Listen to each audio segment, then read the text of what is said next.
Good morning. Sai Lakshmi food ఫ్యాక్టరీలో ఇవాళ 3 నిమిషాల్లో మీకు కర్రీ లీఫ్ పౌడర్ చెప్తాను. అదే కర్రీ లీఫ్ పౌడర్ అంటే కరివేపాకు పొడి, మన ఆంధ్ర స్టైల్లో. చూసారా, ఎంతో కలర్ఫుల్గా ఉండే ఈ కర్రీ లీఫ్ పౌడర్, కరివేపాకు పొడిని అన్నంలో నెయ్యి వేసుకొని తింటే కాస్త పుల్లగా, కారంగా ఎంత బాగుంటుందో మీరు ఒకసారి ప్రయత్నం చేయండి. చేద్దామా?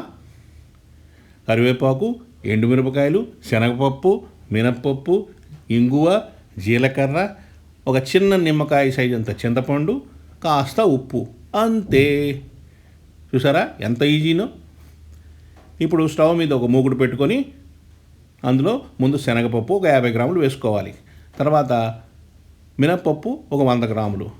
పొట్టు మినప్పప్పు అయితే చాలా బాగుంటుంది, మామూలు మినపగుళ్ళు అయినా కూడా పర్వాలేదు. అందులో ఒక 10 చిన్న సైజు ఎండుమిరపకాయలు వేసుకోవాలి, ఎందుకంటే ఎండుమిరపకాయల కారమే ఇందులో ఉన్న కారం. దీన్ని మీడియం ఫ్లేమ్లో కాస్త మంచి వాసన వచ్చేంత వరకు వేయించుకోవాలి. ఇప్పుడు జీలకర్ర ఒక టీ స్పూన్ వేసి మరి కాసేపు వేయించుకోవాలి. ఇప్పుడు ఘుమఘుమలాడే జీలకర్ర వాసన మనకి బాగా వస్తుంది. అప్పుడు అది తీసి పక్కన చల్లారడానికి కాసేపు పెట్టుకోవాలి.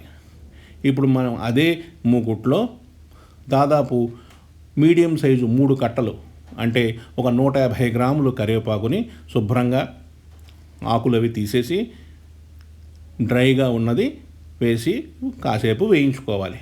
ఇది పూర్తిగా నల్లగా మాడిపోక్కర్లేదు.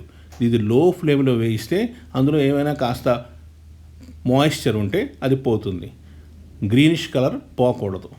అలా వేయించుకున్నవి మనం ముందే వేయించి పెట్టుకున్న పోపు దినుసుల్లో వేసేసి ఉప్పు కూడా కాసేపు 1 నిమిషం వేయించేసి తీసేయాలి. దానిలో ఉన్న మాయిశ్చర్ కూడా పోతుంది.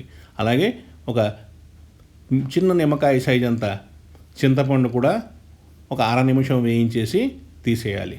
ఇవన్నీ కలిపి ఒక మిక్సీ జార్లో వేసి మనం గ్రైండ్ చేసుకోవడానికి రెడీ చేసుకోవాలి.